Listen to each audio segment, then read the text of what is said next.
ವಾಹಿನಿಯ ವೀಕ್ಷಕರೆಲ್ಲರಿಗೂ ನಮಸ್ಕಾರ. ನೀವು ನೋಡ್ತಾ ಇದ್ದೀರಾ ಕರ್ನಾಟಕ ಸ್ಟಾರ್ಟ್ಅಪ್ ಚಾಂಪಿಯನ್ಸ್ ನವಭಾರತದ ಶಿಲ್ಪಿಗಳು. ನಾನು ಅಮೃತಾ ಯಾದವ್.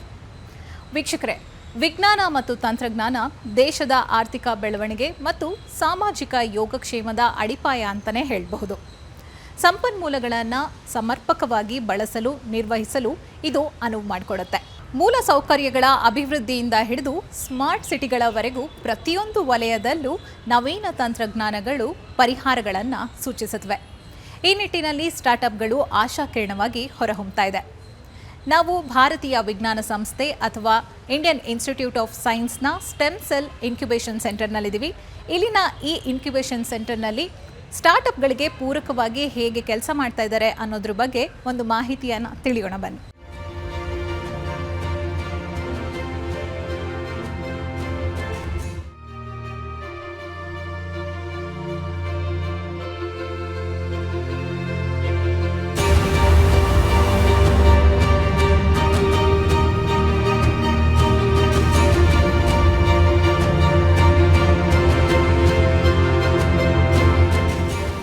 ಯಾವುದೇ ಜೀವಿಯು ಬಾಹ್ಯ ಪರಿಸರಕ್ಕೆ ಹೊಂದಿಕೊಳ್ಳಲು ಸಮಯ ಹಿಡಿಯುತ್ತದೆ. ಸಸ್ತನಿಗಳು ಮರಿಗಳನ್ನು ಮಕ್ಕಳನ್ನು ಸೂಕ್ತ ಕಾಲ ಗರ್ಭದಲ್ಲಿಟ್ಟು ನಂತರ ಪ್ರಸವಿಸುತ್ತವೆ. ಹಕ್ಕಿಗಳು, ಸರೀಸೃಪಗಳು, ಹುಳುಗಳು ಮೊದಲಾದ ಅಂಡೋತ್ಪಾದಕಗಳು ಅಂದರೆ ಓವಿಪ್ಯಾರಸ್ ಜೀವಿಗಳು ಮೊಟ್ಟೆಯಿಟ್ಟು ನಂತರ ಮರಿಗಳು ಹೊರಬರುವವರೆಗೂ ಅವಕ್ಕೆ ಕಾವು ಕೊಡುತ್ತವೆ. ಇದು ಮರಿಗಳಿಗೆ ಬಾಹ್ಯ ಪರಿಸರದ ಏರಿಳಿತಗಳಿಂದ ರಕ್ಷಣೆಯನ್ನು, ಸೂಕ್ತ ತಾಪಮಾನ ನೀಡಿ ಬೆಚ್ಚಗಿಡುವ ಕ್ರಿಯೆಯ ಮೂಲಕ ಅವುಗಳ ಬೆಳವಣಿಗೆಯನ್ನು ಒದಗಿಸುವ ಪ್ರಕ್ರಿಯೆ. ಇದನ್ನು ಇನ್ಕ್ಯುಬೇಷನ್ ಎನ್ನಲಾಗುತ್ತದೆ.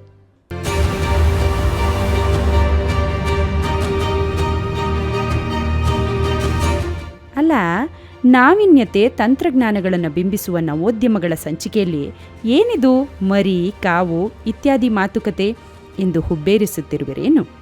ಕಾರಣ ಇದೆ.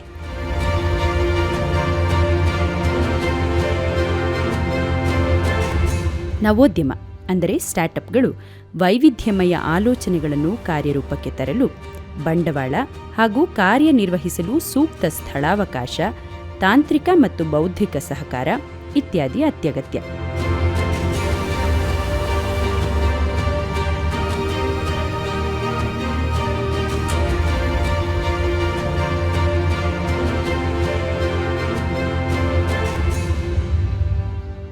ಹೊಸತೊಂದು ಉದ್ಯಮಕ್ಕೆ ಕಚೇರಿ ಹಾಗೂ ಕಾರ್ಯನಿರ್ವಹಣೆಯ ಅವಕಾಶ ಕಲ್ಪಿಸಿ ಉಚಿತ ಮಾಹಿತಿ, ಸಹಕಾರ ಹಾಗೂ ಸಾಧ್ಯವಾದರೆ ಬಂಡವಾಳ ಲಭ್ಯತೆಯ ದಿಗ್ದರ್ಶಿಯಾಗಿ ಕಾರ್ಯನಿರ್ವಹಿಸುವ ಉನ್ನತ ಸಂಸ್ಥೆಗಳ ವಿಭಾಗಗಳನ್ನು ಇನ್ಕ್ಯುಬೇಷನ್ ಸೆಂಟರ್ ಎನ್ನಲಾಗುತ್ತದೆ.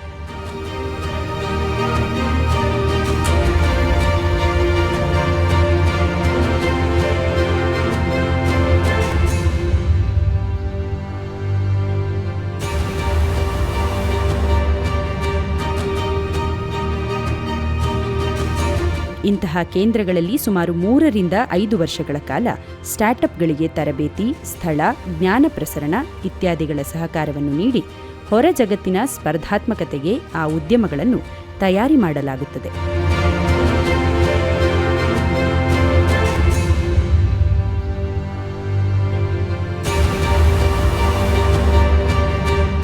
ಇಂತಹ ಒಂದು ಸುಂದರ ವ್ಯವಸ್ಥೆಯೇ ಇಂಡಿಯನ್ ಇನ್ಸ್ಟಿಟ್ಯೂಟ್ ಆಫ್ ಸೈನ್ಸ್ ಸಂಸ್ಥೆಯಲ್ಲಿ ಸ್ಥಿತವಾಗಿರುವ FSID foundation for science innovation and development ವಿಭಾಗದ ಸ್ಟೆಮ್ ಸೆಲ್.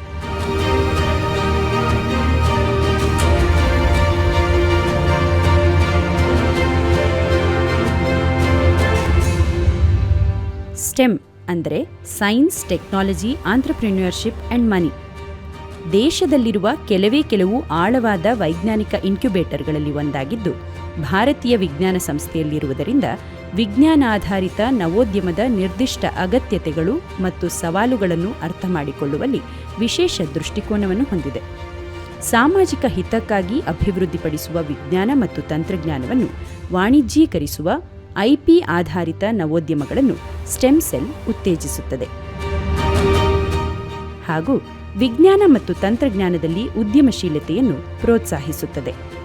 ಇದೊಂದು ರಚನಾತ್ಮಕ ಇನ್ಕ್ಯುಬೇಷನ್ ಪ್ರಕ್ರಿಯೆಯಾಗಿದ್ದು ಆರಂಭಿಕ ಹಂತದ ಉದ್ಯಮಗಳನ್ನು ಬೆಂಬಲಿಸಲು ವಿಶ್ವ ದರ್ಜೆಯ ಸೌಲಭ್ಯಗಳನ್ನು ಹಾಗೂ ಸಂಕೀರ್ಣ ವೈಜ್ಞಾನಿಕ ಮತ್ತು ತಾಂತ್ರಿಕ ಸವಾಲುಗಳನ್ನು ಪರಿಹರಿಸುವ ನುರಿತ ಅಧ್ಯಾಪಕರು ಮತ್ತು ಸಂಶೋಧಕರನ್ನು ಪರಿಚಯಿಸಿ ಸಹಕಾರ ನೀಡುತ್ತದೆ. ಇದರಿಂದ ನವೋದ್ಯಮಗಳಿಗೆ ತಂತ್ರಜ್ಞಾನದ ಮತ್ತು ಕಾರ್ಯತಂತ್ರದ ಮಾರ್ಗದರ್ಶನ ದೊರಕುತ್ತದೆ. ಆಳವಾದ ತಂತ್ರಜ್ಞಾನ ನಾವೀನ್ಯತೆಯತ್ತ ಕೇಂದ್ರಿತವಾಗಿರುವ ಸ್ಟೆಮ್ಸೆಲ್ ಅತ್ಯಾಧುನಿಕ ಸಂಶೋಧನೆಯನ್ನು ಪ್ರಭಾವಶಾಲಿ ನೈಜ ಪ್ರಪಂಚದ ಪರಿಹಾರಗಳಾಗಿ ಪರಿವರ್ತಿಸಲು ಬದ್ಧವಾಗಿದೆ.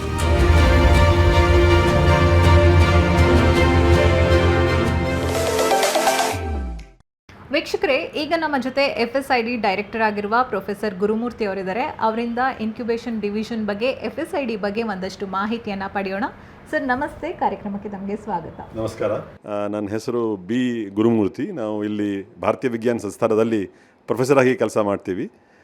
ಭಾರತೀಯ ವಿಜ್ಞಾನ ಸಂಸ್ಥಾನ ಸುಮಾರು 30 ವರ್ಷ ಮುಂಚೆ ಸೊಸೈಟಿ ಫಾರ್ ಇನ್ನೋವೇಷನ್ ಡೆವಲಪ್ಮೆಂಟ್ ಅಂತ ಒಂದು ಆರ್ಗನೈಸೇಷನ್ ಕ್ರಿಯೇಟ್ ಮಾಡಿದ್ದಾರೆ.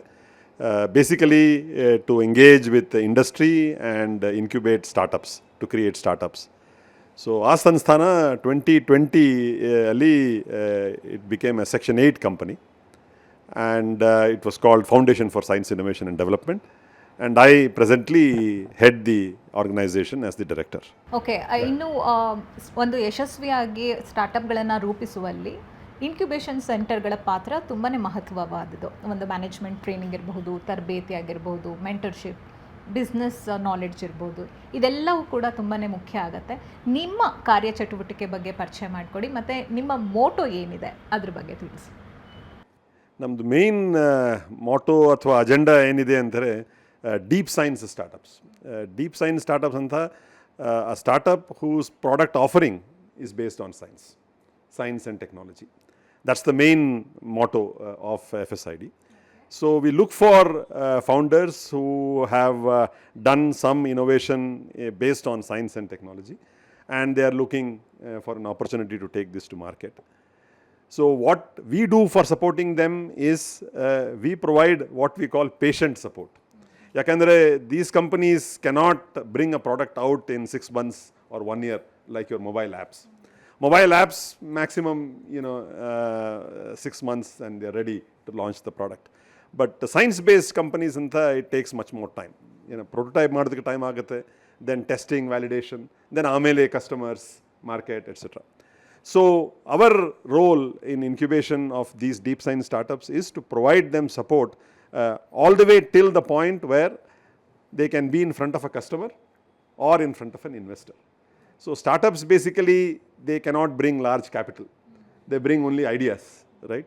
And so our job is to make sure that we support them through space, illi lab space kodtivi, or some grants, seed grants. We don't give money in return for anything, we just give it as a grant, and all the labs and facilities in the Indian Institute of Science. All of that is made available to these startups so that they can develop their product further, and to a point where, as I said, they can either show it to a customer or show it to an investor to raise money. Okay, ಇನ್ನು capital funding ಅಥವಾ ಒಂದು investment connection ಬಗ್ಗೆ ನೀವು assist ಮಾಡ್ತಾ ಇದ್ದೀರಾ ಅಂತ ಹೇಳಿದ್ರೆ, ಇನ್ನು ನಿಮ್ಮ ಸಂಸ್ಥೆಯಲ್ಲಿ ಡಿಸ್ಟಿಂಗ್ವಿಶ್ಡ್ ಫ್ಯಾಕಲ್ಟಿ ಇರ್ತಾರೆ, ಅವರ ಮೆಂಟರ್ಶಿಪ್ ಬಗ್ಗೆ ಏನು ಹೇಳ್ತೀರಾ? ಸೊ ನಮ್ಮದು ಇನ್ಕ್ಯುಬೇಷನ್ ಸೆಲೆಕ್ಟ್ ಮಾಡುವಾಗ 2-3 ಚೆಕ್ ಮಾಡ್ತೀವಿ.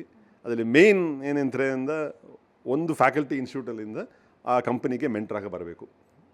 ಅದರಲ್ಲಿ 2 ಆಬ್ಜೆಕ್ಟಿವ್ಸ್ ಸ್ಯಾಟಿಸ್ಫೈ ಆಗುತ್ತೆ. ಒಂದು, ಅದು ಡೀಪ್ ಸೈನ್ಸ್ ಅಥವಾ ಇಲ್ವಾ ಅಂತ ನಮ್ಗೆ ಗೊತ್ತಾಗುತ್ತೆ. ಯಾಕೆಂದರೆ ಫ್ಯಾಕಲ್ಟಿ ಇಂಟ್ರೆಸ್ಟೆಡ್ ಅಂದರೆ it's a deep science company, there is some science of interest to the faculty. The second is that for further technology development the faculty can help as a mentor. So that is something that we ensure, that there is help on all science and technology related matters from IISc, right? The other thing that we do is to provide support from the business side as well.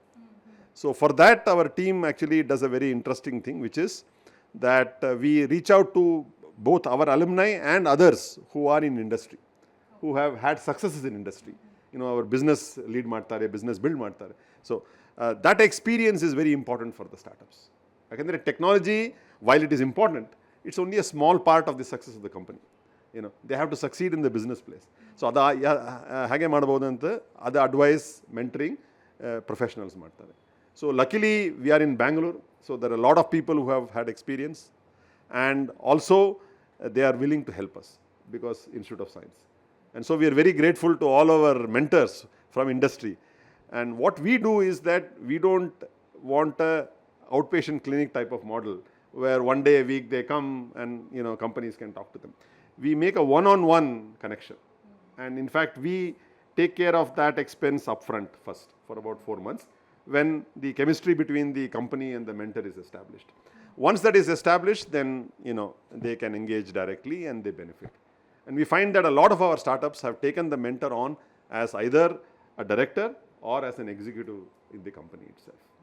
So that's a very important thing that we are able to do. ಇನ್ನು deep tech based ಕಂಪ್ನೀಸ್ಗೆ ನೀವು incubation provide ಮಾಡ್ತಾ ಇದ್ದೀರಾ. ಅದನ್ನು select ಮಾಡುವಾಗ ಯಾವೆಲ್ಲ criteria ಬೇಕಾಗುತ್ತೆ, ಮತ್ತು incubation centre ಅಂತ ಬಂದರೆ ಅದರಲ್ಲೂ ಒಂದಷ್ಟು ವಿಧಗಳಿದೆ. ನಿಮ್ಮ ಇನ್ಕ್ಯುಬೇಷನ್ ಸೆಂಟರ್ ಬೇರೆಲ್ಲ ನಮ್ಮ ಇಂಡಿಯಾದಲ್ಲಿ ಈಗಾಗಲೇ 50ಕ್ಕಿಂತಲೂ ಹೆಚ್ಚು ಇನ್ಕ್ಯುಬೇಷನ್ ಸೆಂಟರ್ಗಳಿದೆ. ಅದಕ್ಕೆ ಕಂಪೇರ್ ಮಾಡಿದಾಗ ನಿಮ್ಮದು ಯಾವ ರೀತಿ ವಿಭಿನ್ನವಾಗಿದೆ? ಸೊ ಮೊದಲೇ selection first criteria, as I said, that there must be some science or technology behind the company, right? Adu we have it checked with our faculty colleagues, so we know then that the science is good. Then what we do is that we have discussions with the company, try to improve the pitch that they have, understand the business, the market they want to be in. And then we have a committee of experts, basically technology experts, both from institute as well as from the industry. We have business experts from industry and investment community. Investors community nanta ಒಂದು member irtare. So that committee will look at the company, listen to their presentation, and if they say yes, then we incubate them, right? So that is the selection part of it. In terms of difference from other incubators, well, one thing definitely is that we support our companies for a much longer period of time. 1 year clear ಮಾಡಬೇಕು ಆ ಥರ ಇಲ್ಲ.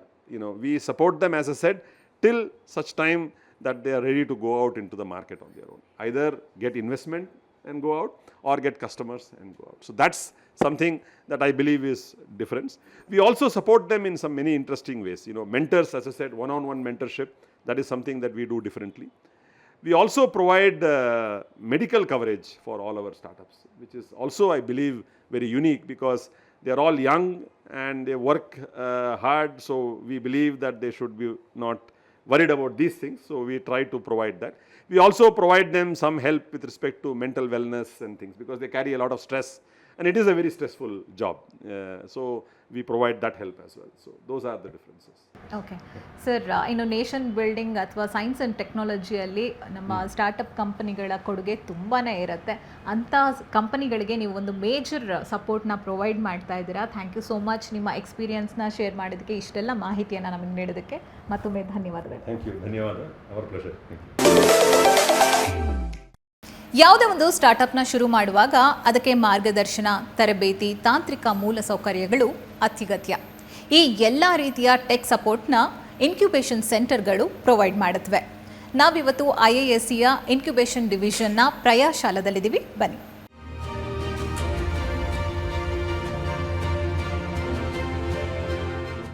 ಪ್ರಯಾಶಾಲದ ಏನು ಅಂದರೆ, ನಾವಿಲ್ಲಿ 3 ಸ್ಟಾರ್ಟಪ್ಸ್ಗೆ ಆಗಲಿ, incubator startups ಆಗಲಿ, IISc ಆಗಲಿ, ಪ್ರತಿಯೊಬ್ಬರಿಗೂ ನಾವು 3D ಪ್ರಿಂಟಿಂಗ್ ಟೆಕ್ನಾಲಜಿ ಅದ್ರ ಬಗ್ಗೆ ನಾವು ಸಪೋರ್ಟ್ ಮಾಡ್ತೀವಿ. ಪ್ಲಸ್ ರೋಬೋಟು ಇದೇನು ಕೆಲಸ ಮಾಡುತ್ತೆ ಅಂದರೆ, ಪೆನ್ನ ನಾವು ಇದಕ್ಕೆ ಟೋಟಲ್ 6 ಜಾಯಿಂಟ್ಸ್ ಇದೆ.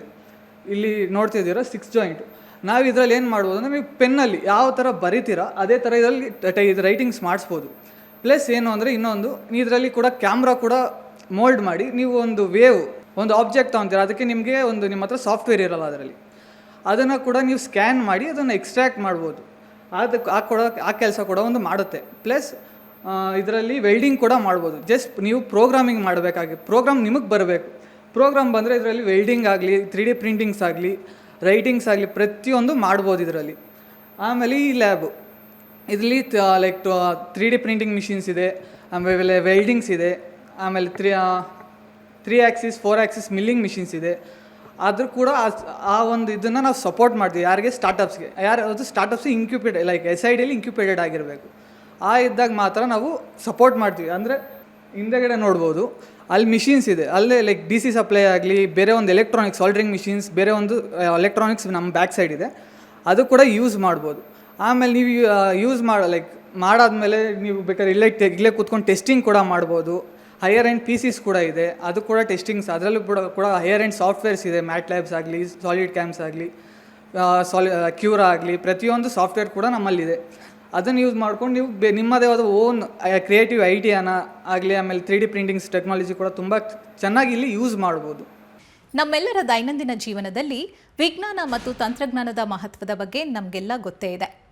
ದೇಶದ ಯುವ ಜನತೆಗೆ ವಿಜ್ಞಾನ ಮತ್ತು ತಂತ್ರಜ್ಞಾನ ಕ್ಷೇತ್ರಗಳಲ್ಲಿ ಹೆಚ್ಚಿನ ಸಾಧನೆ, ಅನ್ವೇಷಣೆ, ಆವಿಷ್ಕಾರಗಳನ್ನು ಮಾಡೋದಕ್ಕೆ ನಿರಂತರವಾದ ಉತ್ತೇಜನ ಮತ್ತು ಪ್ರೋತ್ಸಾಹ ಎರಡೂ ಬೇಕೇ ಬೇಕಾಗತ್ತೆ. ಈ ದೃಷ್ಟಿಯಲ್ಲಿ ಉತ್ತಮ ನಾಳೆಯ ಭರವಸೆಯನ್ನು ಸ್ಟಾರ್ಟಪ್ಗಳು ನೀಡ್ತಾ ಇದೆ ಅಂತ ಹೇಳ್ತಾ ಇವತ್ತಿನ ಕಾರ್ಯಕ್ರಮವನ್ನು ಮುಕ್ತಾಯಗೊಳಿಸ್ತಾ ಇದ್ದೀವಿ. ಮುಂದಿನ ಸಂಚಿಕೆಯಲ್ಲಿ ಮತ್ತೆ ಸಿಗೋಣ. ನಮಸ್ಕಾರ.